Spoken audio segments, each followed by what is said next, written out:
Good morning, children. Welcome back to your English class. So, today we are going to learn a wonderful and an interesting poem from your literature textbook. Before I start, let me ask you all few questions. Do you have friends, children? Yes, we do have friends. I do have a number of friends. So, what do you do with your friends?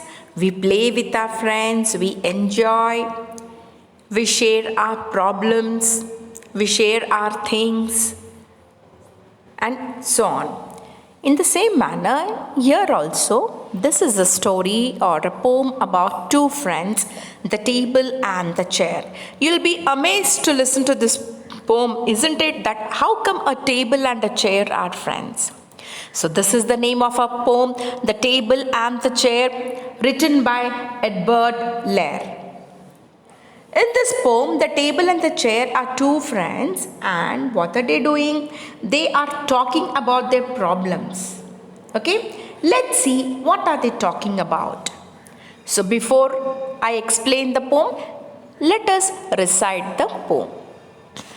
The Table and the Chair, written by Edward Lear. Set the table to the chair, you can hardly be aware how I suffer from the heat and from chilblains on my feet. If we took a little walk, we might have a little talk. Pray let us take the air, set the table to the chair. Set the chair to the table? Now you know we are not able. How foolishly you talk when you know we cannot walk. Set the table with a sigh, it can do no harm to try. I've as many legs as you, why can't we walk on two? So they both went slowly down and walked about the town with a cheerful bumpy sound as they toddled round and round. And everybody cried as they hastened to the side. See the table and the chair have come out to take the air. But in going down an alley to a castle in a valley, they completely lost their way and wandered all the day. Till to see them safely back, they paid a ducky quack and a beetle and a mouse who took them to their house. Then they whispered to each other, "Oh, delightful little brother, what a lovely walk we have taken. Let us dine on beans and chicken." So the ducky and the little brownie mousey and the beetle dined and danced upon their heads till they toddled to their beds. So this is the poem. Now let us see. Have you ever seen a table, children? A table? Yes? Yes, most of us have seen in our class we have table and the chair, and you must have also be having in your houses also the table and the chair. So in this poem, the table and the chair are talking about their problems. Now let's see what are they talking. So set the table to the chair, you can hardly be aware how I suffer from the heat and from chilblains on my feet. So in this, the table is telling to the chair. Okay, what is it telling? He's saying, "Hey chair, do you know how I suffer from heat and from chilblains on my feet?" He's saying, the table is telling, "Do you know how I suffer?" That is, even the table and the chair also have some problems. That is, they are talking about their problems over here, and they say that the table says that he is suffering from heat and from chilblains on his feet.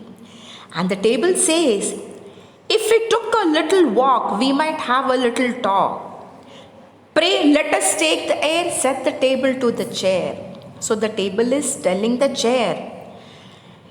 He says that it wants to go for a walk and share their problems. How? By enjoying the presence of air. The table says the chair, "Come on, why don't we go for a walk? Why can't we have a small walk or a little walk?" It says that as we all go out for a walk in the morning or in the evening, why do we go out? We go out to gain freshness. So even the table and the chair also here, they want to go out for a walk and they would like to share their problems. The table says that it suffers from chilblains on its feet. What do you mean by the word chilblains? So this is the chilblains. Like how we have on our feet, in the same manner, the table also suffers from chilblains on its feet. And now in the next paragraph, let's see what the chair tells to the table.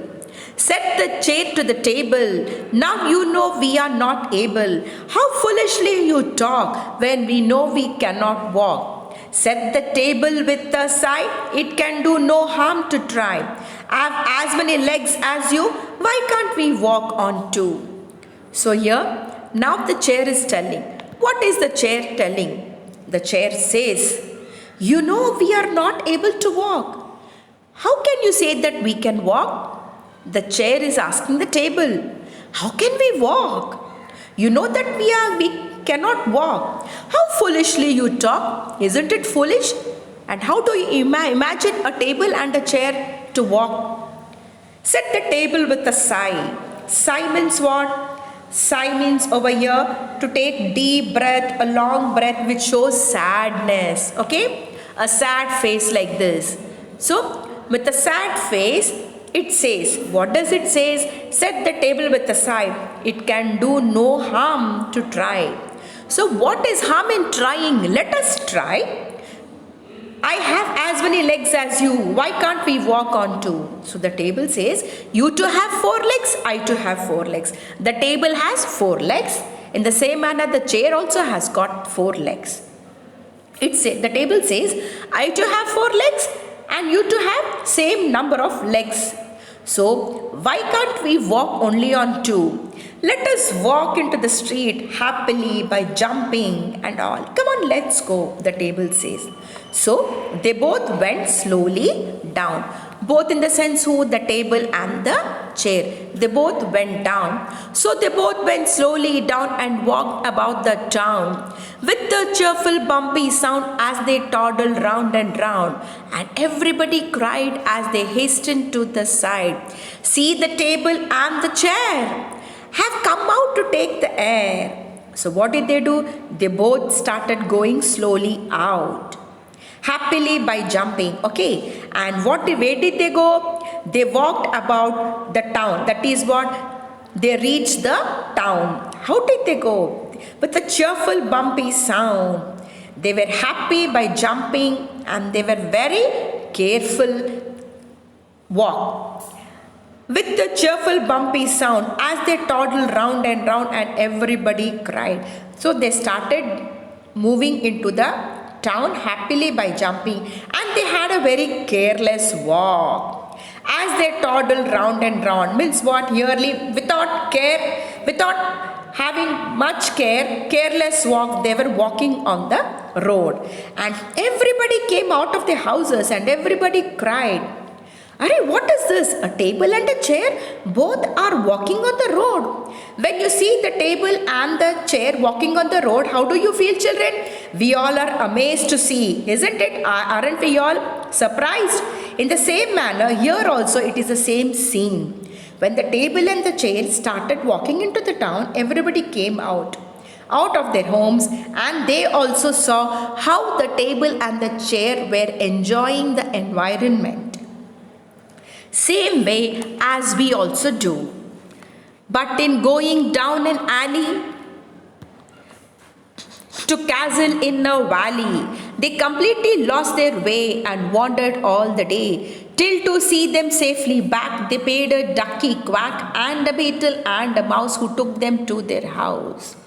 So here, they started going down an alley. What do you mean by the word alley, children? Alley means small passages between two buildings. See, can you see the small passage over here? Can you see the small passage? This is an alley. They started moving down the alley to a castle in a valley. What do you mean by the word castle? Castle in the sense a big building. Okay. A lovely building with good walls, with thick walls. They started going in the alley to the castle in a valley, and after moving, what did they do? They lost their way. The chair and the table, they completely lost their way and wandered all the day. Wandered means what? To roam here and there. What we call in Hindi as bhatakna. They started moving everywhere all the day, till to see them safely back. They paid a ducky, quack, and a beetle and a mouse who took them safely to their house. As they were wandering, see, this is wander. Okay, wander is to move here and there. Till what did they do? They started moving and they lost their way. Okay, then whom did they found there? They saw a beetle, they saw a ducky quack and a mouse. See, this is a ducky quack. Can you see, children? This is a ducky quack. And whom did they meet? They met a beetle. Can you see? This is a beetle. Okay. They met a ducky quack, they met a beetle and a mouse. This is a mouse. So these three, the duck, the mouse and the beetle, they brought the table and the chair to their back home safely. And then they whispered to each other, "Oh, delightful little brother, what a lovely walk we have taken. Let us dine on beans and chicken." So the ducky and the little brownie, mousy and the beetle dined and danced upon their heads till they toddled to their beds. So then they whispered in the sense they were speaking very slowly, talk slowly. Then they both started talking to each other slowly. They said, "Oh, delightful little brother, what a lovely walk we have taken." The table and the chair are communicating with each other, saying that, "Arey, how happy it was, how delightful it was, what a lovely walk we had. How happy it was going out, roaming down the streets, going down the valley and to the castle going down an alley to a castle in the valley." They both were so happy that day that they all went out and they enjoyed the full day. And they both decided that, why don't we all have our dinner together? Let us dine on beans and chicken. They said, why don't we all dine means what? Eat. Let us all eat together. And what are they going to eat? They are going to eat beans and chicken in their dinner. And what did they do? They asked even the duck, the little and the mouse. They all came together, they all sat together and they had their dinner. After everybody having their dinner, they said, let's go home and eat together. In this way, they all went home and they had a very good time. They all ate together and they all danced together.